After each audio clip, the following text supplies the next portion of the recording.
Welcome back to Primetime Crisis. I'm Captain Logan. I'm Eric. It's time to talk a little bit of TV, mostly requests today, but first, Eric's going to talk a little bit about Steven Universe Season 3. And I feel like you just did Season 2, or was that 2 on by ago? No, it was 2 ago, and also, when I do Season 2, I'm like 5 episodes into Season 3 already. Oh, okay. Because I didn't, like, stop watching it there. Sure. So you're all ready to do 3 already? Yeah, I've done 3.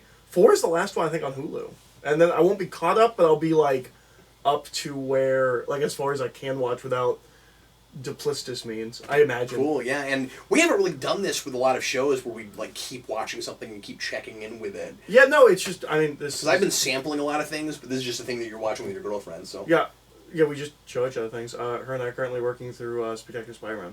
Oh, sweet. So I show her a couple episodes of something, and she shows me a couple episodes. It's a thing. But I have finished season 3 of Steven Universe. It's really good. I think it's the best season of what I've seen so far. It immediately does not have the problem the first 2 seasons of not being able to end. Season 1 ends, and then has like 5 more episodes. Season 2 just... like, there's no ending. Have a finale. Yeah, it's just... okay, I guess we're on... which is how I ended up in Season 3 in the first place. I was like 2 episodes into Season 3 and was like, oh wait, I'm in Season 3 now. We're in Season 3 now. No, this is by far the best season. We do some really interesting things with the characters, and we grow them.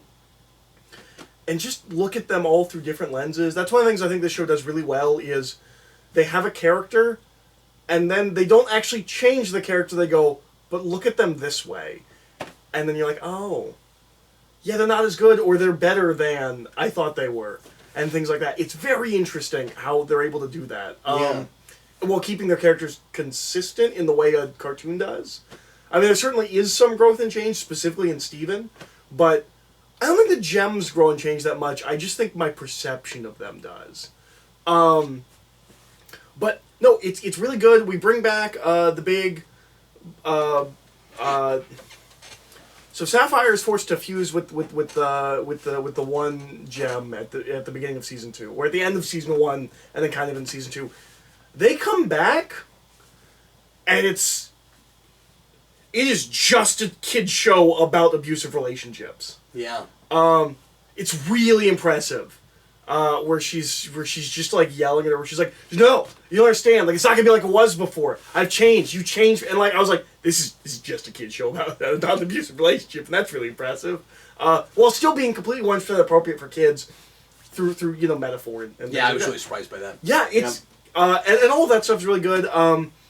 There's some stuff about Steven's mom that we start learning. It really feels like this is a completely broken down... what I'm starting to get is that this is a coming-of-age, loss of innocence story, which we traditionally do in, like, a 2-hour movie, but we're doing it over a long... like, we're just slowly peeling back layers where it's like, the world's not as nice as you think it is, and all the people that you know and love, they still have flaws. They still didn't do...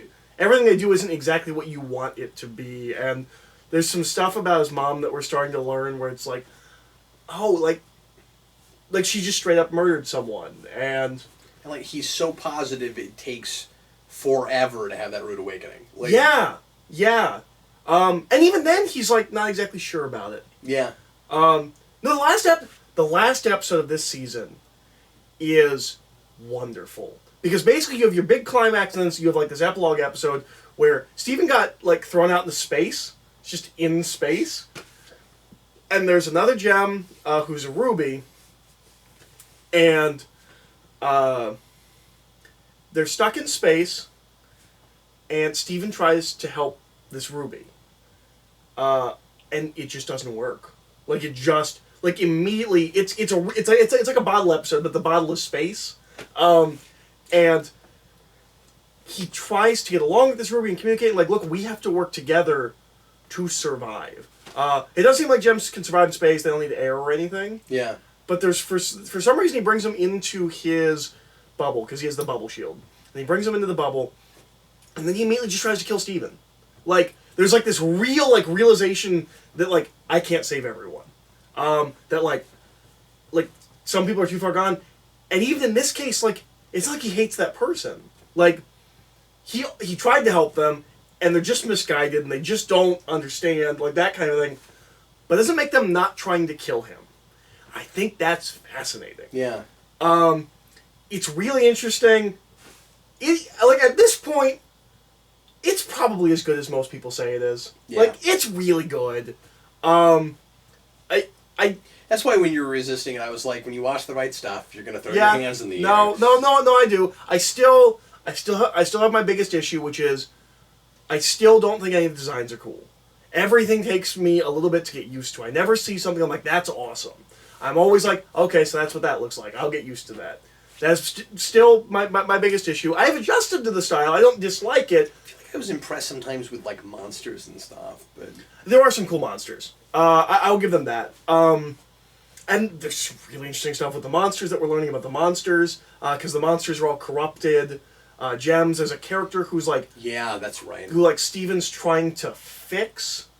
It's one of the first monsters in Steven, because Steven, his saliva heals, and he's like, I'm going to try and heal this monster. And, like, he discovers that he can't fix it. Like, it's still...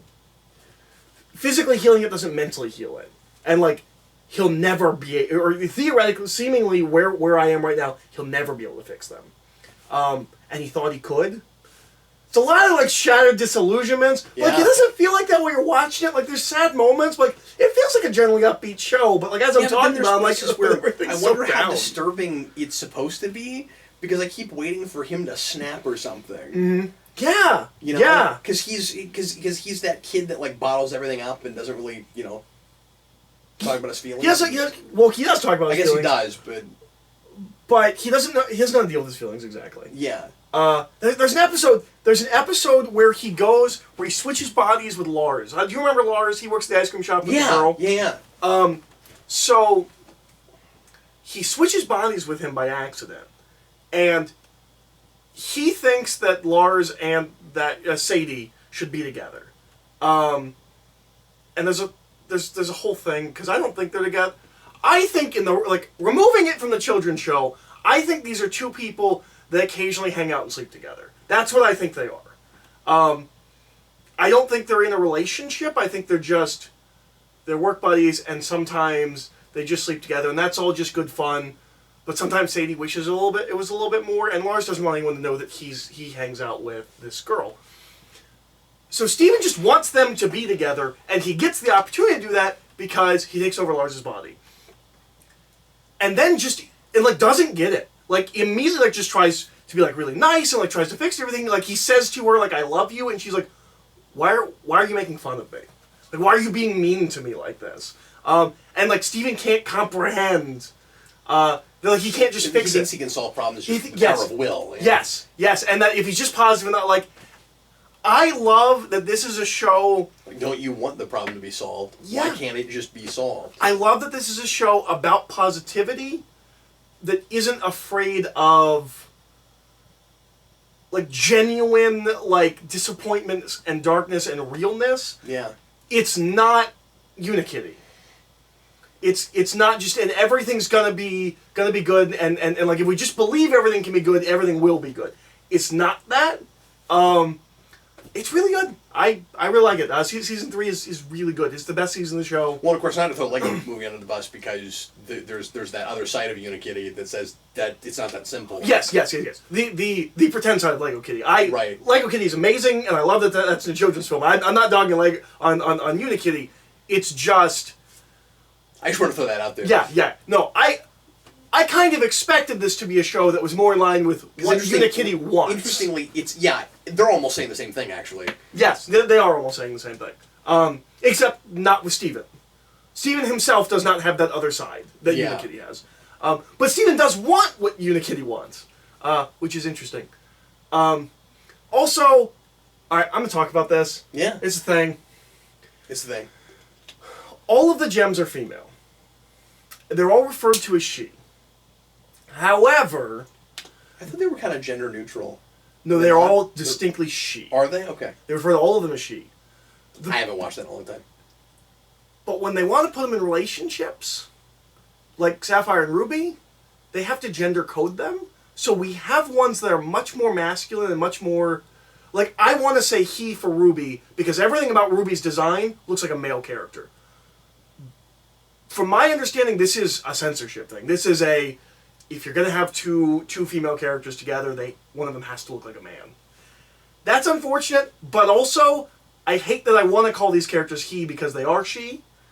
And, like, I don't know. It feels like it doesn't... With everything this show is about, it's very strange to me that they have to make caveats like that. That they have to be like, okay, well, these two characters are going to be together, so this one has to look like a man. So it looks more traditional. Like, if you're just looking at it, you're not listening to what's being said, it looks like it's just a man and a woman.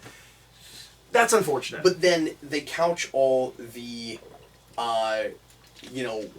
unusual things you usually wouldn't see in a kid's show, and that's, kind of progressive things, in metaphor anyway. So it's kind of got that Star Trek thing. Yeah. Yeah, it just feels like it should just be girls. Yeah. They shouldn't have to. Like, I don't think they should either. I'm not taking up for that. Yeah. If they want to make some of them more masculine, that's fine. It feels to me like that's not a creative choice. To your point, I'm thinking that some of what they can get away with, just like Star Trek did it decades ago, is because it's couched in metaphor. That's fair. But it is interesting that they are she. They are all she. Like, if you're listening to it, it's not even metaphor. It almost feels like it's designed to...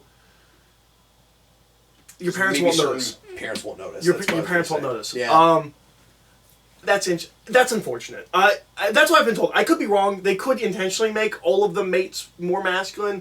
It feels like, and I've been told that's not the case. They have to do that to be able to run, and that's unfortunate. That's unfortunate. Because it's so good. And so much about that stuff, it feels weird that they have to surrender to censorship like that. But anyways. Yeah, I'm with you.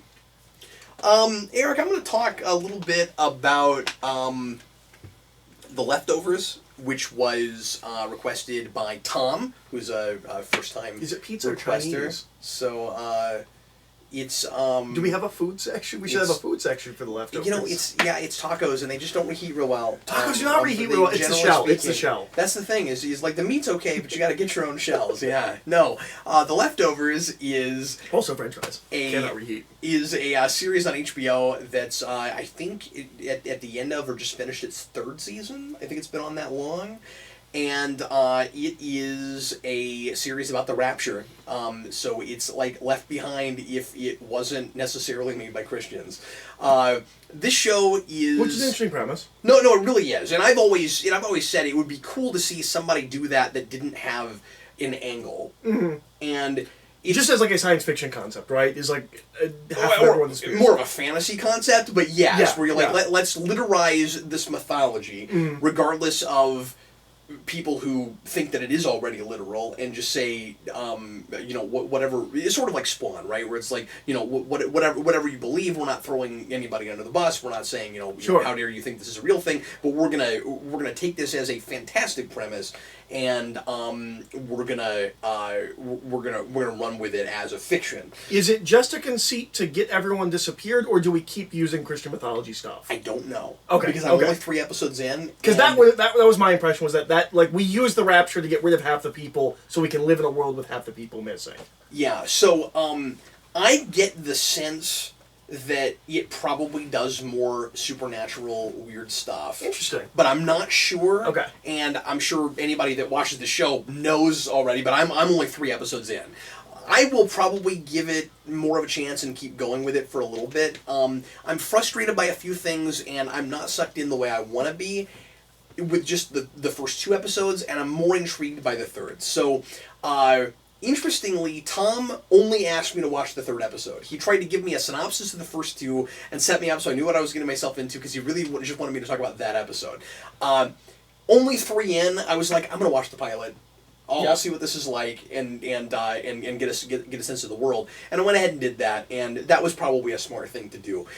So the basic idea is 3 years ago in the timeline that we're in, you had the initial impetus for the rapture, of course, which is, or what is I'm assuming actually the rapture, but I guess I don't know. Maybe there is some other explanation, and that's what a lot of the show is about. Is some people obviously think that that's what it is, and other people think that there must be a scientific explanation, and we just haven't been able to explain Half it the yet. world's been taken, and Liam Neeson's gonna find them. Yeah. So importantly, it's a lot less than half. And what I like about that is it would be. Yeah. If it really is just believers, whatever that means with whatever denomination we're leaning more toward or whatever, whether or not it's a works-based thing, or you could tell I grew up in the Christian church, whether it's a works-based thing or whether it's based entirely on grace. You believe, Jesus. and so that's what grace is. Oh, okay. Through grace. But yeah, but only the people who actually believe. Because you're given a gift, you have to take it. Yeah. That's the idea. Yeah. So anyway, it may be that, or there may be some other explanation at this point. I'm not sure yet. But that's one of the reasons I'm leaning toward that's probably what it actually is, because of the smaller percentage that it is. It doesn't crumble infrastructure, not really I mean, obviously, people died and it was horrible, but it's not post-apocalyptic. You don't lose electricity, you don't lose... Well, that's interesting. I would have assumed it was something like a Walking Dead kind of knockoff. It's not at all. Interesting. It's just we lost a lot of people. And the thing is, I'm hoping it ends up being a literal rapture, because there have been too many shows that have opened with this premise now. That's the 4400. That's, I think there was even another show on NBC.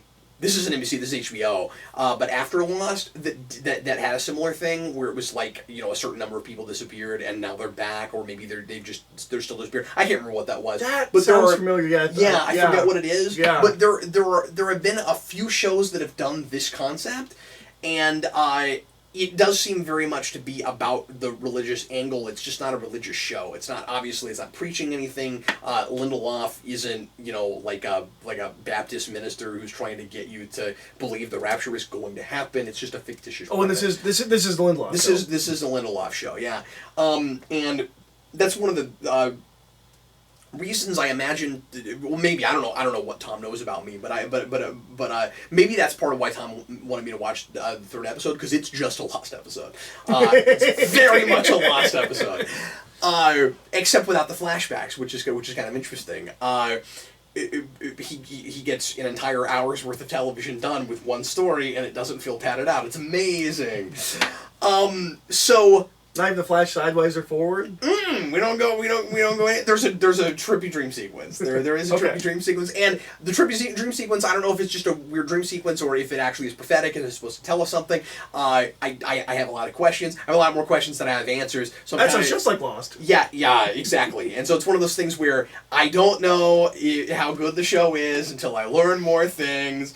A lot of it right now is about this cult of people who don't speak, or at least when you get to a certain level in the cult, you're supposed to not speak, and they all dress in white, and they go around basically trying to get people to realize, as far as I can tell, that basically their lives are over and they're wasting their time because we're in the rapture and we're the people that were left behind, and our lives are basically over. And there's a lot of worry that it's going to get violent with them.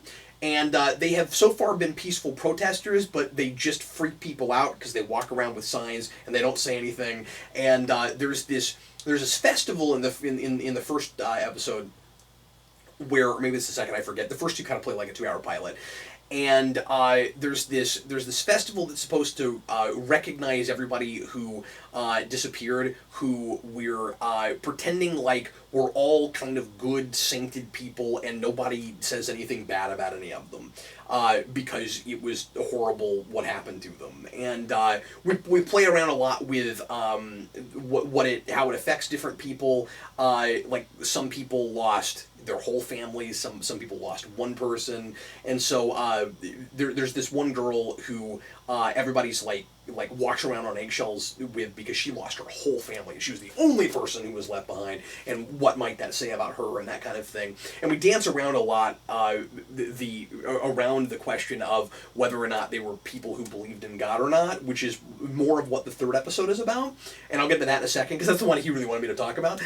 But in the but in that first couple hours, you have this this kind of celebration of everyone who disappeared, who were calling heroes, and they very clearly were not all heroes. They were not all perfect, wonderful people.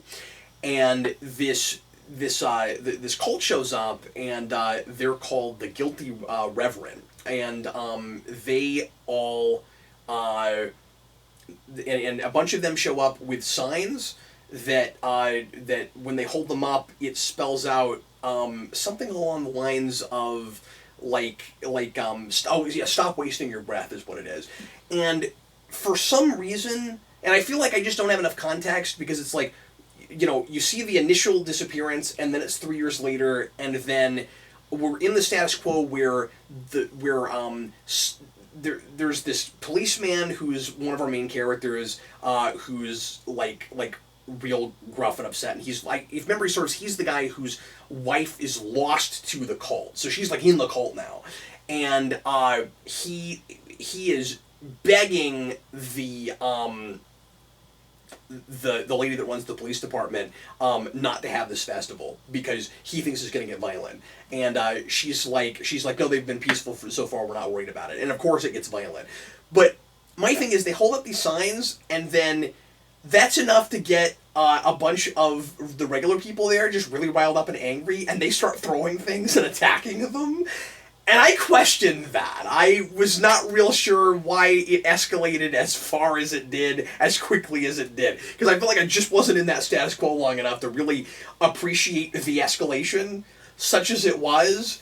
It was really weird. And then there's a whole bunch of just like weird kind of signs and portents, right? There's like there's a deer that gets shot by some guy who comes out of nowhere, and I don't know what that's about. Or was it a dog? I think it was a dog. And then there's it's like the polar bear from Long. Kind of, and then there's like these kind of like feral dogs who like used to be the pets of some of the people in this town. It all takes place in one small town.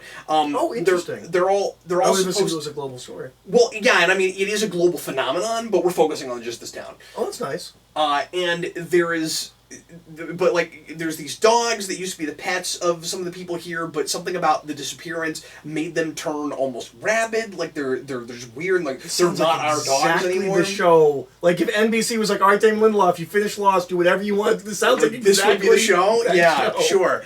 So it's really humorless. It's really joyless. That's kind of understandable initially, but I wasn't. 3 years later. Yeah. I wasn't having fun watching it. I felt like it was... So it's not like Lost in that way? No, it was maybe overly dire. I wasn't having any fun with it. That's unfortunate. 3 years later, human beings are adaptable. We would have some joy back in our life 3 years later. I understand it with certain characters I'm dealing with, but maybe not all of them. Not that you have to have like the straight up... I'm not saying the show needs a hurtling, but... Maybe, I don't know. Anyway, so third episode, suddenly I'm a lot more invested because we're following one character and we're not jumping to these different subplots. It's and this guy's the most interesting character in the show, and so he's a minister who has his own church, who's played by Christopher Eccleston. We see him in the first episode, but very briefly, just to set up the fact that he's the one guy that's doing a lot of research and going around trying to tell everyone what horrible things a lot of the people who disappeared have done, and that they're not perfect people. And I guess that I don't have a full, complete understanding of why he thinks that's important, except... There's a lot of things that I'm trying to infer that I'm not totally sure I can infer yet, right? I'm assuming it has something to do with the fact that he's a minister and he was left behind. I'm assuming it has something to do with that. He seems to think that this is an important mission, that this is a thing that nobody's talking about, and we're treating everyone that disappeared like they're heroes. And even though he sometimes is getting beaten up for this, people just will not have it. He makes like a newspaper about it, and he goes around like putting up. He's not using social media at all for some reason, even though we have the internet. But he's going around putting up. And actually, there's a couple shows we're doing this week about people who will not use the internet because we have that with Cobra Kai. But anyway, so he is, because you're not very far into that, but later on we find out the man knows nothing about the internet. He doesn't know what Facebook is. It's hilarious. But anyway, so this minister guy is going around putting up like posters of here's specifically this person, and he raped this girl, or this person stole these things, or whatever it is. And he's got like 4 people going to his church, and he's going to lose his church, and the whole episode is about him trying to figure out how he's going to get enough money to rebuild this church. And a little bit of spoilers. What makes it a total consummate lost episode? For the 3rd episode of this show that's 3 seasons in. What makes it a total consummate lost episode is he gets through somebody with the guilty remnant. And this is the thing that will make me keep watching, because it seems like they're really manipulative and messing with stuff behind the scenes more than you realize in the first couple episodes. One of them gives him not enough money to keep his church open, because he's got to come up with like X amount of thousands of dollars to give to the bank before they sell it to someone else, because they've let him stay there all this time without paying, because nobody wants the church. But as soon as somebody offers the money, he's got to leave. He's basically like a legal squatter, so running his church. And but somebody, and I think it's the cop's wife actually, gives him like $20,000, and he's got to turn that into like 130, 140, whatever it is. And he goes to, there's a whole thing about gambling in that episode, and he goes to a casino, and he puts all the money he has on red, and on roulette, and it doubles. And then he keeps doing. I like this bit. He walks up to the lady at the counter to get chips, and he hands her $20,000 in cash, and she says, "How would you like it?" And he says, "In chips?" And she's like, "Uh-huh." And that was kind of amusing. And then he goes to the roulette table, and this obviously isn't a gambling man, right? And that's how we know he's not a gambling man. You can kind of already tell.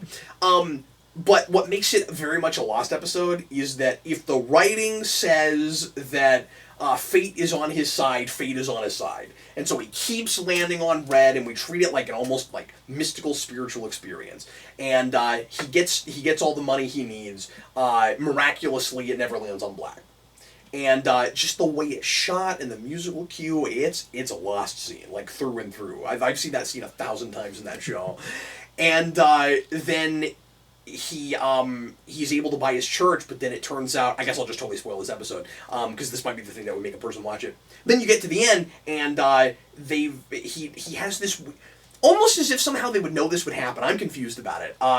He goes home, and he gets beaten up. He gets like hit in the side of the head with a rock, and he gets beaten up on the side of the road, because everybody hates him because of all these horrible things he's saying about the people that disappeared.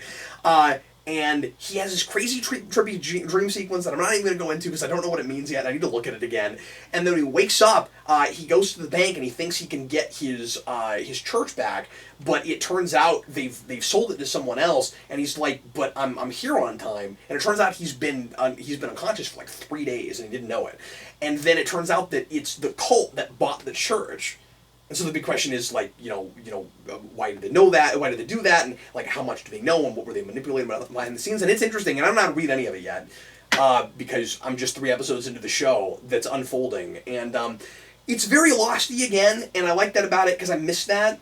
But also, I don't want to get, I didn't feel as burned as a lot of people watching that show, but still a little bit. I kind of don't want to get burned again. I do still go back to that show. And it's over.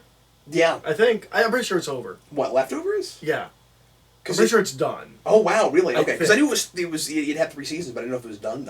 I think it either ended. If it is, I'll maybe binge it unless I just get bored with it. Yeah, but, I think we can look into it later. I want to say somebody told me. I didn't mean recently to just that sit that here was and give a complete. synopsis, but I realized I'm not totally sure how to even analyze and read the show Because yet. you're looking at the piece of Until I look at more of it. Yeah. I mean, like, you know, textbook writing in that we give, at least in that third episode, where, you know, we give that guy, like, a clear motive and a clear goal, and we're invested in seeing if he makes it, and he's, and you know, he's obviously a flawed character because there's some selfishness, clearly, you know, to what he's doing. I don't know how much of it is, I can't deal with the fact that I didn't go to heaven if I think that's what happened when all these other people left. Because we're in such a small town and we're focusing on these few people, I am having a hard time getting a sense of some of the larger social implications, and I hope that we peel that back a little bit. But like, are there only a few people going to that church because most people have given up on church, or is it because it's that guy and he keeps saying bad things about those people? I don't know. I don't know if people are going to church. I could see that going either way, right? I could see like a lot more people going to church, or I could see a lot fewer. You could kind of play that any direction you wanted to. And some of the choices so far seem a little bit arbitrary, where I'm like, I don't know why people are reacting the way they are, and I think they're struggling to make it feel like the natural...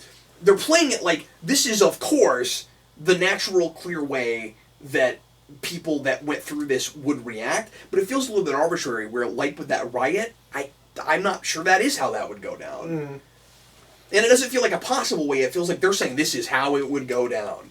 So I don't know. So that's, I don't know. That's that show. That was the experience I had with it. It's weird, and I'm not sure how I feel about it yet. So yeah. Was not really ready to talk about that. I need more episodes of that show before I say. But with the request, I'll sample it and do a pilot in another episode, which kind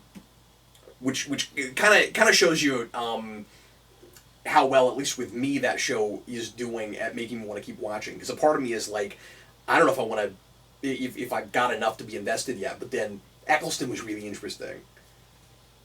So they got me with that third episode. And so is he a main character? He's a main character, yeah. Okay. Is there anyone else bigger in that show? It's got, I'm trying to remember. Not anybody else I immediately recognized, actually. Okay. Yeah, I don't think so. Biggest name is Eccleston. So we've got, I mean, for me, I'm probably not. Okay. There's probably somebody that other people know that I just haven't seen in anything. So Eric and I are going to talk about another request, and this one's weird because I watched all of it and Eric watched one episode. We're going to talk about Cobra Kai. That'll be the last thing we do today, and I was going to talk a little bit about This Is Us, but I think I'll do it next time. Okay. Just because we've got so much else to do on the show. Now that you finish crying. But man, just every other episode of that show, man, and also it's been a little while since I've gone back to it because I had to do Cobra Kai and some other things. So it's not fresh in my mind right now. But I will mention. So when we did Artemis Hotel, I said I would love to see Sterling K. Brown get a TV show and be on TV every week. And a bunch of people in the comments were like, well, you're in luck. He's got a show, and it's great. And I think that's one of the best primetime dramas made in a lot of years. I'm very impressed with it, and the structure of it is fascinating. Because it does do flashbacks, and it jumps all over time. And it has characters that are like 20, 30 years in the past and right now and played by the same actor, and wow. It's ambitious with that stuff, and I don't want to give anything away about that pilot, but there is I guess I'm kind of half reviewing this now, but that, I don't know, that show's about everything. It's about life, it's about mortality, and it's about family, and it's about child raising, and it's about everything, and it just hits me in a million places, and I love it. And it's about generation gap, and anyway. And I like and care about everybody in that show, and it's about, I'm just gonna talk about this now. It's about three siblings, two of which are supposed to be two of which are actually twins, and it was supposed to be triplets, but the mom, this is spoilers for the pilot, but this is the premise of the show, the mom loses one of them and ends up in the hospital replacing the one she lost with a black kid, and who is brought into the hospital that day, and they just happen to have space for one more kid and expected triplets, and so they adopt it and bring that kid home. And so it's also about the difficulty as somebody of another race being brought up inside a house of a different race, and about the difficulty being raised by an adopted family and all of that. And anyway, like I said, I'm just going to spoil this from the pilot, but this is one of the reasons to watch it. All I'll say is you go through the whole episode watching different subplots, not realizing that one of the subplots is like 25 years earlier. Wow. And it's really cool, and it got me, and I had no idea. That's awesome. It's really, really neat. Anyway, but yeah, that show gets me every time. Sometimes that's the only thing I know about is that a little sappy, sometimes a little bit melodramatic. I think it's a hard risk to run when part of the point of your show is to be a tearjerker. That's a thing that's hard to do every episode. But it's become kind of a soap opera. I don't know. That's the one thing that I can't get enough of it. I really like it. That the one thing that I knew about that show, because my girlfriend watches it, and I know a couple other people watch it. Everyone says I cry every episode. So you were like, yeah, I watched some episodes of the show, and I was like, did you cry? And you're like, yeah. Yeah, constantly. can't help it. Anyway, so so now we're gonna talk about Cobra Kai. This was suggested to us by David Crabtree, and requested. Yeah, fine, whatever. I said suggested. I'm gonna go back and forth. I thought of requested, but I didn't say it this time. Eric said he'd watched the first episode. I decided to go ahead and binge it and watch all of it. And so I want to talk about my thoughts about the first episode a little bit. Yeah, of course. And you can tell me the reservations I have, if those are fair, and the things I liked about it. Yeah, and I won't spoil too much for you because just putting this out on the table right away, I do think you should finish it. Okay. Okay. But I will say that because honestly, watching the first episode, a little on the fence. Yeah, I was too.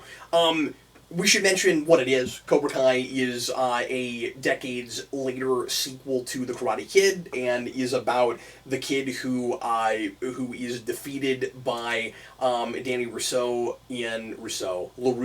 I always do that. Johnny. John, right. Put a pie back, Johnny! Beaten by him at the karate tournament in that movie, and then he's got his crazy psychotic sensei who is not a real person and has never existed in the history of the world. Does he show up in the show? Does he come back? I won't answer that question. Oh, that's a yes. But I won't answer that question.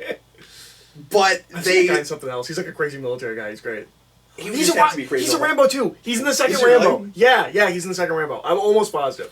Anyway, so it's about that guy really hard on his luck and kind of he's made a really bad life for himself, losing his job and then trying to figure out what he's going to do with himself, and he ends up reopening the Cobra Kai dojo, and ultimately things come to a head with him and LaRusso again, and the whole thing ends up being about a lot of the things that the movie was about, and it continues the karate tournament thing and all that stuff ends up happening. And, yeah. So I mentioned that because that's a reason to watch it. Like, it is more Karate Kid. At the end of the day, it is more Karate Kid. Yeah. The name of the show could have been Karate Kids. Interesting. Yeah. Interesting. So, one of the big things from the first episode was I thought we did some really interesting parallels and flipping to the film. Yeah. I think Johnny is wonderfully drawn, is exactly who I believe that kid grows up to be. Yeah, me too. And that actor's great and carries the show all by himself. He is great. He's excellent. There's some interesting stuff. And part of the reason I want you to keep watching it is because of horrible things he does to children. Because you think that's funny. I do! I had some of that in the pilot! And some of the things he does to children is amazing. I love that kid comes up and talks to him, and he's like, one of the reasons I live in this building, no one talks to me. No, he's great. I love. Oh, when he says that. When he starts teaching kids in that dojo, you just wait because he does stuff you could never get away with, and I can't believe we did on television. Like, well, we did. It was on YouTube. I know, but I can't believe we did it. Oh, okay, okay. There is an edginess to that first episode that I was surprised by. Yes. What he says about why he's bringing. It goes as far as those movies would have, or farther. It's cool. There's some words he uses that we don't use anymore. And what he says about why he brings back Cobra Kai. He's very much trapped in the past. Yes. Yeah, and he watches old action movies. Yep. And he listens to old music. And that's how that show gets away with trying to have, to some degree, the tone of those movies. Is it brings all that culture back with him, which I kind of buy. He just never grew up, but he's also really simple, and he misses how simple that the past was. Like I said, he doesn't know what Facebook is. I love when he beats up the kids and then gets out of like the holding cell or whatever, and he talks to somebody. He's like, "Oh no, it's the kid from his building," which is obviously a reversal of the Danny Mr. Miyagi relationship. Yes. Like that's obviously what they're doing there. But I love that he's like, look, I don't know if I want to be around kids right now. And that's a modern complication to no one cared when Mr. Miyagi beat up the bullies in the first movie. Yeah. Well, and there's a lot of that. The whole show, not the whole show, but sometimes that show feels like it's like a loving criticism of that movie. Because a lot of people have said, going back to that movie, that Danny's kind of the bad guy and Johnny's kind of the protagonist, and that show knows that criticism. Like, through and through, well, it deals with it. One of the things it brings up immediately in the first episode that I really liked was the thing that a lot of people have pointed out, which is that Danny wins with a kick to the face. Mm-hmm. And we're told explicitly, that's an illegal move. You don't strike the face. Yeah. And I love that they get into that. And he's just like, well, it's a legal move. He's like, yeah, so was attacking my knee. And he goes, yeah, I got a warning. You won. Yeah. That was great. So here's the things I'm not sure about. And that guy's still really good too. Oh yeah, he is. He's that's all of him. Yeah. Well, and he continues to be excellent. And I'm afraid I'm giving away too much, but you can't be surprised when I say this. He will do a Mr. Miyagi thing, and it is quite good. Yeah. They will take him to that place. I assume they were going to do dueling dojos kind of a thing, and it is quite good. So my biggest concern from the trailer was that I don't like doing it through the villain's perspective, and you have to make you have to make Danny a bad guy. And then watch first episode. I'm like, okay, he's not a bad guy. He genuinely is a caring person. When Johnny comes to his place, he kind of rags on him a little bit, but he legitimately wants to help him. He goes, don't take your car somewhere else. Like we have the best. And deals. He wants to do that because he's a good person. Yes. He still hates that guy. Yes. No, I thought looking at the trailer that Danny was going to be like kind of a snake oil salesman or something. Yeah. And like that he somehow forgot everything he ever learned from Mr. Miyagi. That's not true. He grows up to be successful, using everything he learned from Miyagi, which is exactly what you would think would happen. Like, I buy both those guys are where they are. Yeah, no, me too. And also, I don't know if you could get enough of this from the first episode, and again, I hope I'm not giving too much away, but the thing is, that first season is such a piece. And it's YouTube, right? That's like all free on YouTube right now, right? I mean, I think you have to get a... Were you able to watch it? Yeah, I watched the first episode. Oh, okay. Maybe they only give you the first episode, I'm not sure. Well, it said premium? I got the trial thing for premium. Okay, because it said premium there, and I watched it, and the second episode had the same thing. Maybe it's the first two episodes. Are you signed into my account? Nope. I don't think I'm even on the account on my PlayStation. I'm not sure, but you can. I thought you had to sign in to get that. Or maybe it's just the first episode's free. I'll try to say one thing. But if not, I'll jump over to your account and I'll binge it. If you're saying I should. But the trial run is you get a 3-month trial run. Oh, okay, that's nice. Is really that's nice. But the problem is when the second season comes out, you'll then have to pay for it in order to watch it. You know. But what I was going to say is it's hard not to talk about it as a piece. Because it very much is a piece, and it feels like it could have been a movie, and it would be a pretty good movie, but I also think that... a Creed kind of a thing. Yeah, but I think they justify it being as long as it is, but what I was going to say is, you'll find out that Johnny came from money. I don't know if you get that sense in the movie, I don't know if we knew that. Yes. Oh, no, not in the movie, but in the first episode. Yeah. And so it's a complete flip where Danny came from nothing and becomes wealthy because of the things he learns. Mm. He learns how to live his life right, and then the universe rewards him for it. And then Johnny has the exact opposite, but because he had bad role models. He continues to live by the Cobra Kai philosophy, and that's the reason that he continues to be at rock bottom and is practically homeless. Mm-hmm. So the two things and has the worst dad ever. Oh, interesting. Interesting. Or the worst stepdad ever. You meet him in the pilot. Yes. Yeah, no, he's awful. Worst stepdad ever. So some of the things I'm not sure about in the pilot is That's one, right. based on just a couple of things that we see, and then also like where it's like next time on Cobra Kai, things seem a little convenient. A lot convenient. Okay. So that is built thing. on a series of massive conveniences. Because the girl that hits him with her car is Danny's. It feels like there should be 12 people in that whole town. And Danny's daughter, and then the guy she's dating is the guy that beats up the guy that comes to Johnny for help. It's all way too easy. Okay, that felt really convenient. Yep. Once we get the ball rolling, I like it a lot. But it is built on a series of massive conveniences, and there are a couple more later on. Like that will continue to some degree. It also you do have to get past that. Okay. It also feels like a universe that knows that the Karate Kid exists, because Danny does a bunch of things that I feel like only make sense if you know the Karate Kid exists. What do you mean? Well, his commercials, he like karate chops and stuff. No, it works. Okay. I had the same thing until I watched more of the show. Okay. And the idea... And the bonsai tree thing. Yeah. Also feels like that. Well, yeah.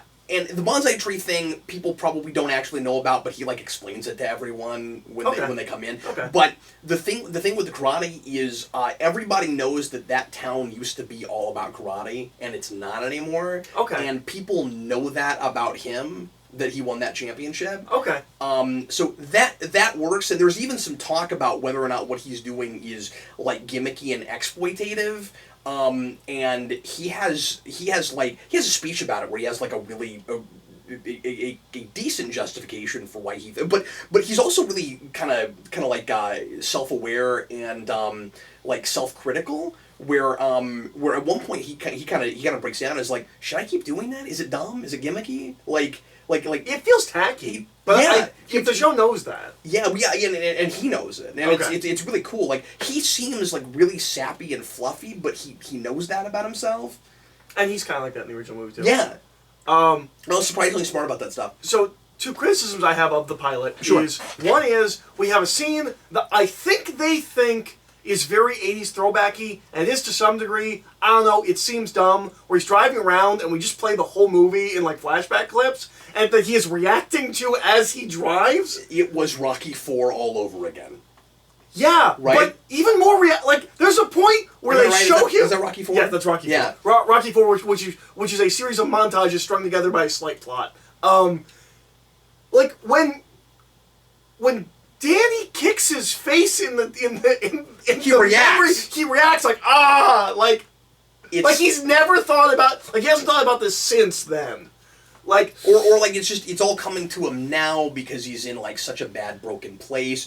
Yeah, it was a little much. I'm with you. I didn't like that either. I didn't mind the and I thought I would, because I figured it would do this.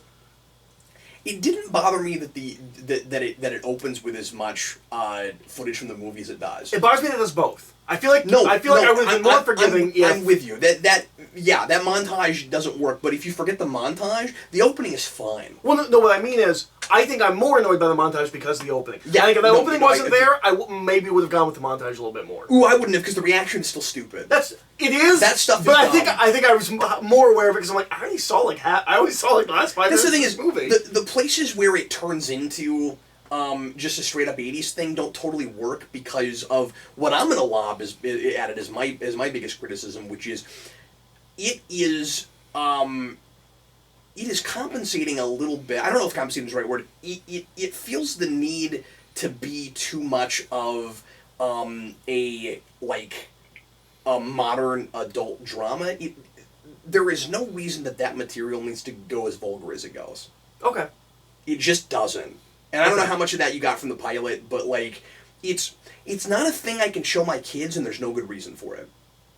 There's no good reason for it. Okay. Interesting.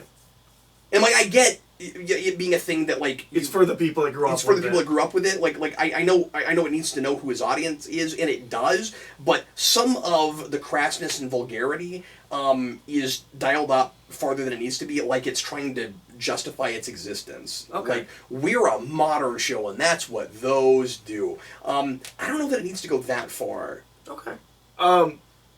The other major complaint I have, and maybe this gets better. So we talked about when we saw the trailer that it looked like a YouTube Red thing. Yeah. It looks cheap. I won't say this looks cheap. It feels like they need a new DP.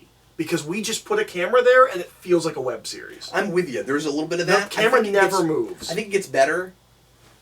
I'm not saying that the first Karate Kid is like a masterpiece of cinema, but like... And they are trying to match that to some degree, you're right. I don't think the production values are a problem. No, like, it's I mean, specifically I'm the with you on camera. that, but It yeah. feels... I don't know what it is about it. It makes it feel cheap. It makes it feel like something you and I could make, where we just put that camera down, we shot like over here, and then we shot over there. Like, it feels... Something about the way the camera doesn't move. I have the same thing. Okay. I'm with you on that. Okay. Cool. Yep. Cool. I think it gets better. Okay. I think the pilot is not shot as well as the rest of it, or it is some of the rest of it. But I do think you should finish it. I will finish it. I was interested. I was like, here's a couple of things that could be symptoms of a much larger thing. But I was interested enough to. I don't know if you like it as well as I did, but I love Karate Kid. I thought it really came together at the end. Okay. And I will say I was surprised by this. I got 10 minutes to the end of the last episode and thought, because I wasn't even sure if they were doing more, and I was like, if they're doing another season, I don't know what you do after this. And immediately when it was over, I was very excited for more of that. Awesome. No, I will definitely try and watch the rest of that.